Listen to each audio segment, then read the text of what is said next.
로마서 4장 9절로 17절까지 있는 말씀을 보겠습니다. 그러면 이러한 복은 할례를 받은 사람에게만 내리는 것입니까? 그렇지 않으면 할례를 받지 않은 사람에게도 내리는 것입니까?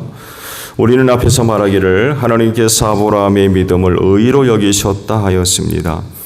그러면 어떻게 아브라함이 그러한 인정을 받았습니까? 그가 할례를 받은 후에 그렇게 되었습니까? 그렇지 않으면 할례를 받기 전에 그렇게 되었습니까? 그것은 할례를 받은 후에 된 일이 아니라 할례를 받기 전에 된 일입니다. 아브라함이 할례라는 표를 받았는데 그것은 그가 할례를 받지 않은 상태에서 이미 얻은 믿음의 의의를 확증하는 것이었습니다. 그래서 그는 할례를 받지 않고도 믿는 모든 사람의 조상이 되었으니 이것은 할례를 받지 않은 사람들도 의롭다는 인정을 받게 하려는 것이었습니다. 또 그는 할례를 받은 사람의 조상이 되기도 하였습니다. 다시 말하면 할례만을 받은 것이 아니라 또한 우리 조상 아브라함이 할례를 받지 않은 상태에서 걸어간 믿음의 발자취를 따라가는 사람들의 조상이 되었습니다. 아브라함이나 그 자손에게 주신 하나님의 약속, 곧 그들이 세상을 물려받을 상속자가 되리라는 것은 율법으로 말미암은 것이 아니라 믿음의 의로 말미암은 것입니다. 율법을 의지하는 사람이 상속자가 된다면 믿음은 무의미한 것이 되고 약속은 헛된 것이 됩니다. 율법은 진노를 불러옵니다. 율법이 없는 곳에는 범법도 없습니다. 이런 까닭에 이 약속은 믿음에 근거한 것입니다. 그것은 하나님께서 아브라함에게 이 약속을 은혜로 주셔서 이것을 그의 모든 후손에게도 곧 율법으로 사는 사람에게만이 아니라 아브라함이 지닌 믿음으로 사는 사람에게도 보장하시려는 것입니다. 아브라함은 우리 모두의 조상입니다. 이것은 성경에 기록된 대로 내가 너를 많은 민족의 조상으로 세웠다 함과 같습니다. 이 약속은 그가 믿은 하나님, 다시 말하면 죽은 사람들을 살리시며 없는 것들을 불러내어 있는 것이 되게 하시는 하나님께서 보장하신 것입니다. 아멘. 오늘 아침엔요 12절의 말씀을 함께 나누려고 합니다. 다시 보면 또 그는 할례를 받은 사람의 조상이 되기도 하였습니다. 다시 말하면 할례만을 받은 것이 아니라 또한 우리 조상의 아브라함이 할례를 받지 않은 상태에서 걸어간 믿음의 발자취를 따라가는 사람들의 조상이 되었습니다. 라는 말씀입니다. 그리스도인을 두고 설명할 때에 여러 가지로 이야기가 가능하겠죠. 그 중에 하나가 이런 내용이 또 들어갈 수 있을 것 같아요. 믿음으로 사는 사람들이라고 설명할 수가 있을 것 같아요. 믿음으로 사는 사람들, 혹은 믿음과 함께 사는 사람들. 어떠세요? 가능하겠습니까? 그렇지만 그 믿음의 내용을 구분하지 않으면,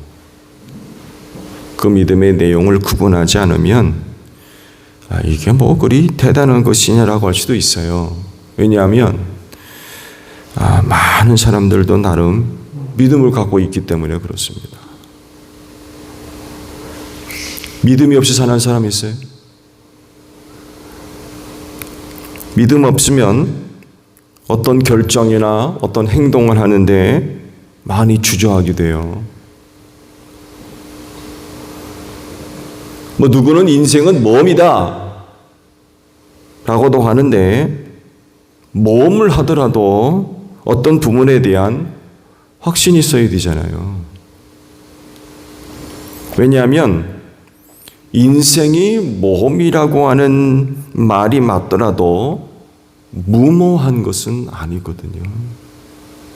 무모한 것. 이런 것들을 보면 모든 사람들이 나름 믿음을 갖고 살아요. 단지 그 믿음의 내용에 차이가 있을 뿐이지. 표면적으로 보게 되면 그리스도인들이 믿음을 따라 산다, 믿음으로 산다라고 할 때 그게 대단한 거냐겠지만 사실은 대단하죠. 왜냐하면 그리스도인들이 사는 그 믿음은 다르기 때문에 그렇습니다. 그 믿음은 지극히 영적인 거죠.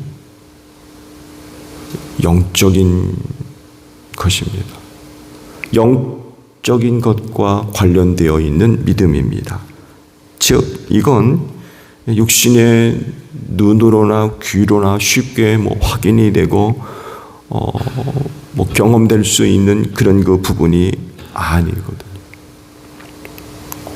좋은 예로 신앙의 첫 단계라고 할 수 있는 창세기 1장 1절을 보세요. 태초에 하나님의 천지를 만드셨다.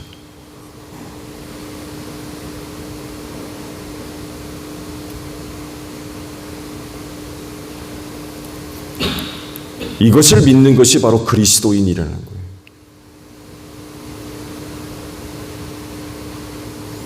그러니까 그리스도인들이 갖고 있는 믿음, 이야기하는 믿음은 바로 삼위일체 하나님을 믿는 것입니다. 지극히 영적인 거죠.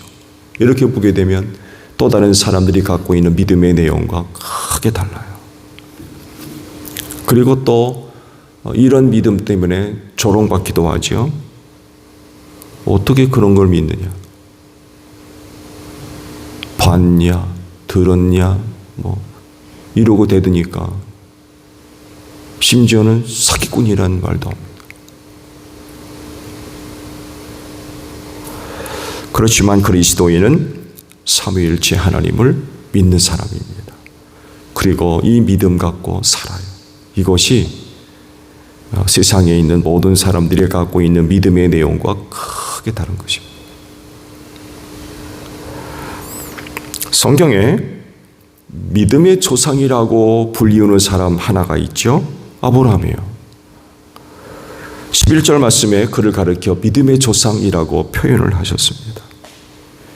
이 사람이 중요한 것은 모든 믿는 자의 조상이 되어서 믿음을 갖고 살아야 되는, 또 믿음을 갖고 사는 모든 사람들의 모델이 되고 있다는 거예요.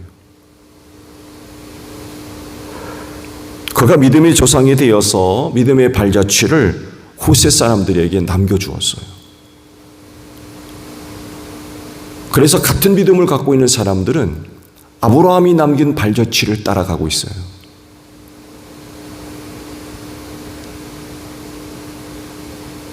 나도 믿음을 갖고 있다고 해서 내 마음대로 내 멋대로 되고 하고 싶은 대로 내 방식대로가 아니에요.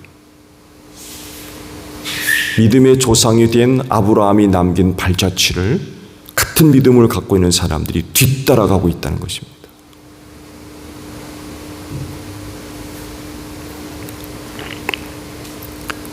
그러면 아브라함이 남긴 믿음의 발자취는 어떤 것이 있나요? 그가 믿음의 조상이 될 수 있는 것은 하나님께서 아브라함의 믿음을 의로 여기셨기 때문이다 라고 말씀을 하고 계시죠.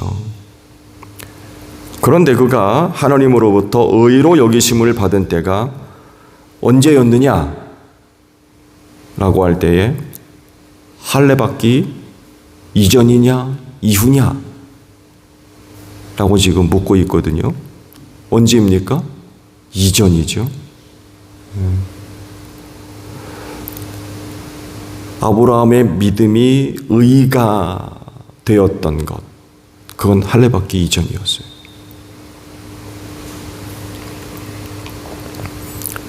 그러면 말씀대로 할례 받기 이전에 아브라함이 걸어간 믿음의 발자취를 살펴보면 그가 어떻게 그 신앙의 발자취를 남겼는지 알 수가 있어요.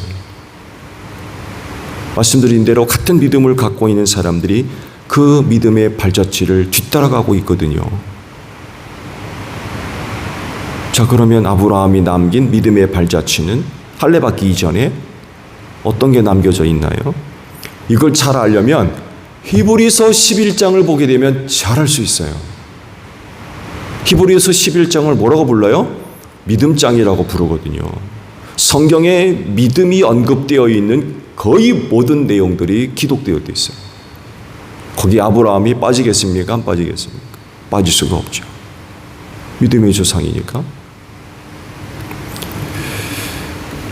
11장을 보게 되면 아브라함이 어떤 믿음의 발자취를 남겼는지 소상하게 기록하고 있는데, 가장 먼저 히브리서는 이렇게 기록을 합니다. 아브라함은 부르심을 받았을 때에 순종하고 장차 자기 몫으로 받을 땅을 향해 나갔다. 그런데 그는 어디로 가는지를 알지 못했지만 떠났다. 이게 할례 받기 이전 아브라함이 남긴 믿음의 발자취의 첫 번째입니다. 하나님께서 가라 하시니까 떠났대요. 어디로 가야 할지도 모르고 가라 하니까 그냥 가신 거예요.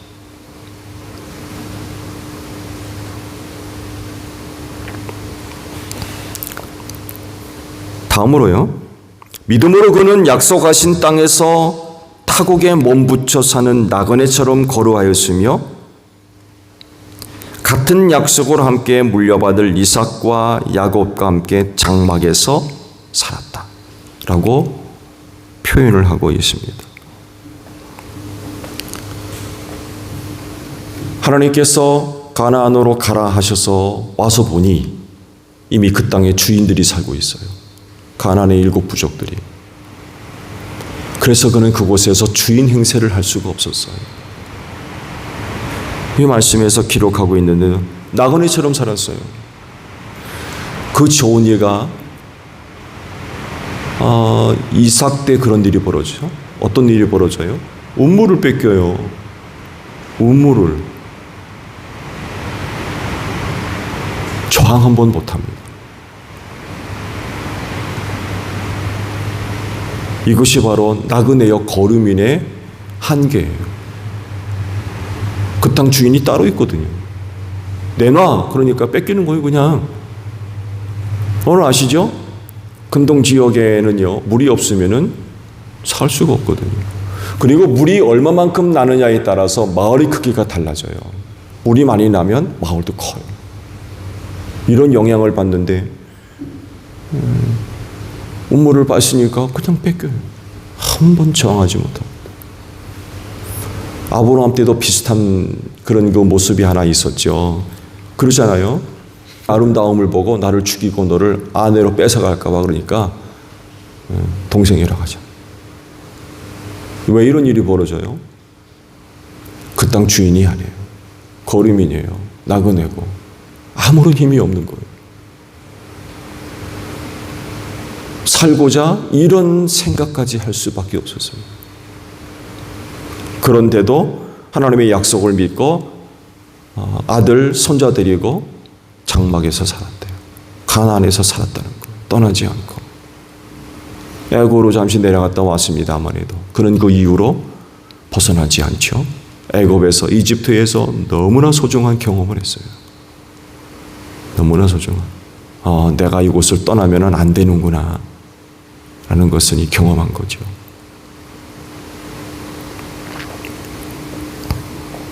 그는 하나님께서 설계하시고 세우실 튼튼한 기초를 가진 도시를 바랐던 것입니다.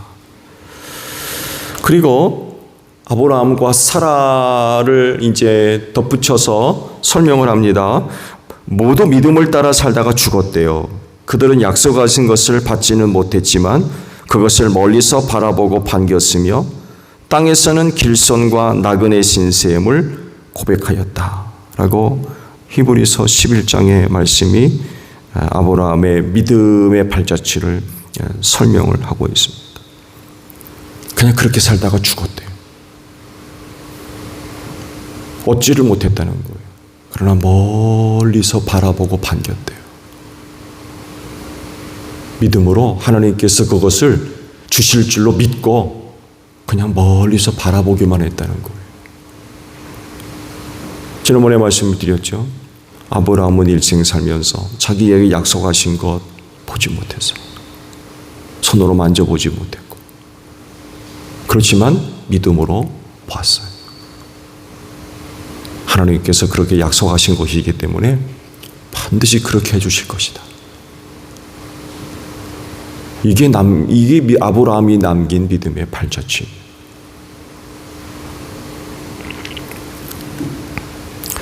아브라함이 보여진 믿음의 발자취는 다른 게 아닙니다. 즉 그의 삶은 믿음과 함께하는 삶이었어요. 모든 것을 믿음을 갖고 살았어요. 간혹 몇 차례 위기가 있었죠? 그렇죠? 하나님께서 아브라함에게 언약을 세우시죠. 내 몸에서 난 자식이 내 후대를 이을 것이다. 하늘의 별같이 그런 그 말씀을 하시고 나서 무슨 짓을 하냐면 사람의 몸종 하간한테서 이스마엘을 낳아요.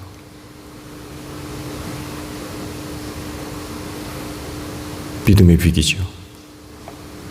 기근이 임하니까 가나안을 떠나서 이집트로 내려가고 이런 몇 차례에 걸친 믿음의 위기가 그에게도 있었지만 중요한 것은 하나님께서 그를 붙잡아 주세요. 그를 붙잡아 주시고 그를 인도해 주시고 그를 보호해 주시죠. 왜냐하면 그를 선택하셨기 때문에 그래요. 그를 통해서 하나님의 위대하신 뜻을 이루려고 선택하신 이상 그런 아브라함을 버리지 않습니다. 이는 봐라. 내가 이래서 이래 한다고 그랬는데 이집트로 내려가네. 너 끝. 내가 그 전에 반드시 내 몸에서 산 자식이 내 후사가 될 거라고 분명히 약속해 줬는데, 그리고 내 그 믿음을 보고 내가 의로 여겼다고 했는데 바로 아가를 통해 가지고 이스마엘을 낳거든요. 너 어찌 그럴 수 있냐? 끝. 그러질 않으시고 그렇게 믿음이 흔들리고 믿음의 위기가 있었음에도 불구하고 그를 버리지를 않으세요. 포기하지 않으시는 거죠. 끝까지 붙잡아 주십니다. 이걸 아브라함이 알게 돼요.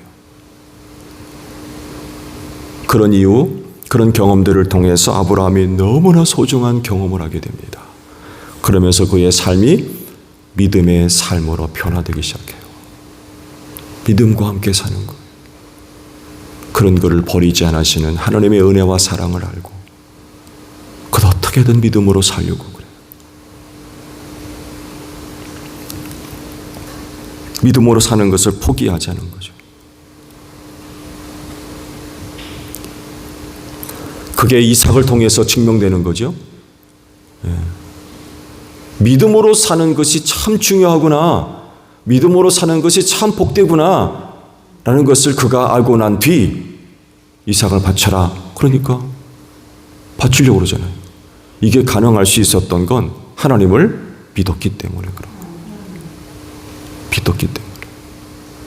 내 몸에서 난 자식이 내 후사가 될 거라고 분명히 약속하셨거든요. 죽여도 하나님께서, 성경은 이렇게 표현되어 있어요. 살리실 거예요. 살리실 거예요. 그 하나님 믿지 않으면 이삭 못 바칩니다. 그러잖아요. 하나님이 이제야 내가 나를 경외하는 줄 알겠다. 이제야.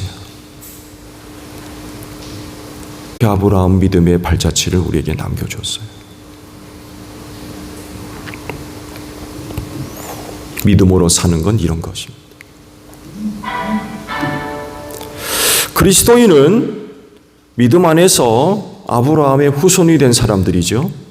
그렇죠? 혈통적으로 아무런 관계가 없더라도 하나님은 그 예수를 믿는 믿음을 축복하셔서 아브라함의 후손 되게 하셨어요. 그래서 아브라함이 남긴 믿음의 발자취를 따라가야 돼요. 믿음의 조상이 됐거든요.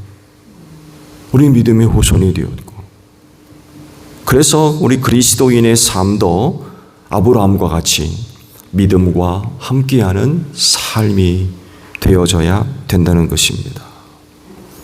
아브라함의 후손이 되었지만 그렇다고 해서 그와 같은 삶의 내용, 색깔 같을 수 없죠. 같을 수 없어요. 아브라함이 살던 시대는 고대 사회거든요. 오늘날과 같이 비행기가 날아다니고 전기차가 다니고 뭐 스마트폰을 갖고 있고 그렇습니까? 전혀 그렇지 않거든요. 삶의 내용과 방식이 달라요. 색깔도 다르고요. 그러면 그때 맞는 하나님이 다르고 오늘 만난 하나님이 다릅니까? 안 그렇거든요. 똑같거든요. 중요한 것은 그때나 지금이나 변함없이 여전히 믿음과 함께 살아야 된다는 것. 믿음과 함께 살아야 돼요. 아브라함이 어딜 가게 되었을 때 낙타 타고 갔겠죠? 집짐승이 많았다고 그러니까 은금이 많고 걸어가지는 않았을 거예요. 낙타 타고 갔겠죠. 그냥 갔겠습니까? 틀림없이 믿음으로 갔을 겁니다. 그럴 수밖에 없는 건 그 땅에서 무슨 일을 당할지 모르거든요.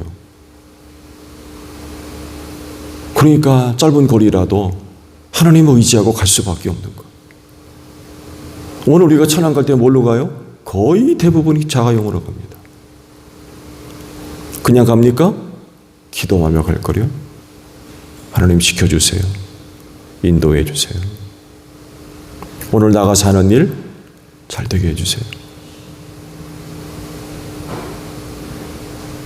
낙타와 차만 달라졌을 뿐이지 믿음으로 사는 건 여전히 동일하다는 거예요.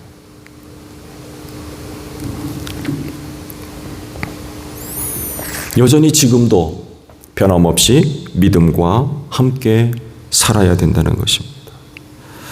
그리스도인을 부르셔서 자녀 삼아주신 하나님 아버지를 믿고 나아가는 거죠. 그 하나님을 믿고 한 걸음씩 한 걸음씩 나아가는 거. 찬송과 같이 오늘 찬송 불렀죠. 이 눈에 아무 증거 아니 배워도 이 귀에 아무 소리 아니 들려도 믿음 갖고 나가는 거. 믿음으로 사는 거. 그러면 그 길에 하나님이 동행하시고 은혜 길로 이끄시며 그리고 그 길 끝에서 누구를 만나겠어요? 하나님 아버지를 만나게 될 줄로 믿습니다. 오늘 하루도 믿음과 함께 사는 여러분들이 되시기를 바랍니다. 주기도문 하겠습니다. 하늘에 계신 우리 아버지, 아버지의 이름을 거룩하게 하시며 나라가 오게 하시며 아버지의 뜻이 하늘에서와 같이 이루어지게 하소서. 오늘 우리에게 일용할 양식을 주시고 우리가 우리에게 잘못한 사람을 용서하여 준 것 같이 우리 죄를 용서하여 주시고 우리를 시험에 빠지지 않게 하시고 악에서 구하소서. 나라와 권능과 영광이 영원히 아버지의 것입니다. 아멘. 기도하겠습니다.